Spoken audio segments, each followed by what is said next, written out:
Wedding show చూసిన తర్వాత నరేంద్ర శ్రీకాకుళం నుంచి వచ్చాడా? శ్రీకాకుళం అబ్బాయా?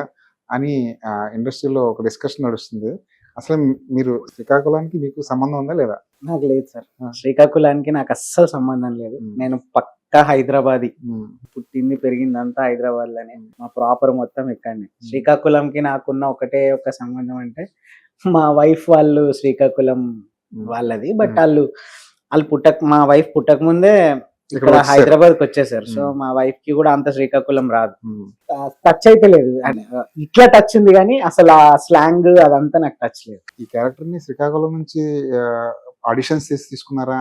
అన్నంత సహజంగా నాకు కొంతమంది శ్రీకాకుళం ఫ్రెండ్స్ ఉన్నారు. వాళ్ళు మాట్లాడితే ఎలా ఉంటుందో మీ స్క్రీన్ మీద అలా కనిపించారు నాకు. అంత గట్టిగా అంత ఆ భాష మీద ఆ యాస మీద ఎలా పట్టు సాధించారు? అంటే బేసిక్ గా నేను ఎక్కువ ఇమిటేషన్స్ అవి ఇవి చేస్తుండే సార్. ఓకే. నార్మల్ గా అంటే ఇమిటేషన్ అంటే నేనేం పెద్ద మిమిక్రీ ఆర్టిస్ట్ ని కాదు, ఏం కాదు. చిన్న చిన్న ఇమిటేషన్స్ చేస్తుండే.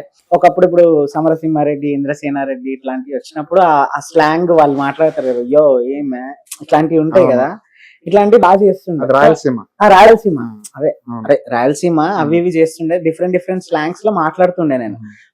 మా కాలేజ్ లో కూడా ఫ్రెండ్స్ వేరే వేరే ఏరియా నుంచి వస్తారు కదా. హైదరాబాద్, కరీంనగర్, తెలంగాణ అయినా గానీ ఇక్కడికి కరీంనగర్ కూడా కొంచెం తేడా ఉంటుంది. సో నాకు అది కూడా వచ్చు, కొంచెం మాట్లాడగలుగుతా. గోదావరి వచ్చు. గోదావరి ఆబ్వియస్లీ మనం చాలా సినిమాల్లో చూసాం. సో అది కూడా వచ్చు. ఇది శ్రీకాకుళం ఒక్కటి ఎక్కువ నేను చూడలేదు సార్. కాకపోతే నాకు దీనికి హెల్ప్ చేసింది మాత్రము డైరెక్టర్. అంటే నా పక్కన ఇంకొక అబ్బాయి ఉంటాడు, ఫ్రెండ్ క్యారెక్టర్ బోస్ అని చేసిండు. ఆ అబ్బాయి నా రూమ్ లోనే ఉంటుండే షూట్ అప్పుడు. మేమిద్దరం ఒక రూమ్. సో ఆ అబ్బాయి చాలా హెల్ప్ చేసిండు నాకు. ఆ అబ్బాయి వైజాగ్ అబ్బాయి. ఆ ఉత్తరాంధ్ర డైలెక్ట్ ని ఎక్కడ సాగదీయాలా, ఎక్కడ ఆపాలి, ఎక్కడ వచ్చారా అనేదానికి, వచ్చిండ్రా అనేదానికి ఇట్లా ఉంటాయి. సో అట్లా వాళ్ళిద్దరు బాగా నేర్పించారు. అండ్ నేను కూడా నాకు 1 month టైం కావాలన్నా నేను శ్రీకాకుళం స్లాంగ్ మాట్లాడడానికి నాకు అంత సడన్ గా ఉత్తరాంధ్ర ఇప్పుడు కావాలని అంటే నా లోపల అదే నేను కొంచెం మిమిక్రీస్ అవి ఇమిటేషన్స్ చేస్తుండే. అదొక కాన్ఫిడెన్స్, నేను చేయగలుగుతాను నా లోపల ఖచ్చితంగా కాన్ఫిడెన్స్ అయితే ఉండే. ఆ కాన్ఫిడెన్స్ కి తోడు నేను ఈ యూట్యూబ్ లో కొన్ని Srikakulam influencers end pages content creators ఉంటారు కదా, వాళ్ళనే ఫాలోయింగ్. నెల రోజులు అదే పని నాకు.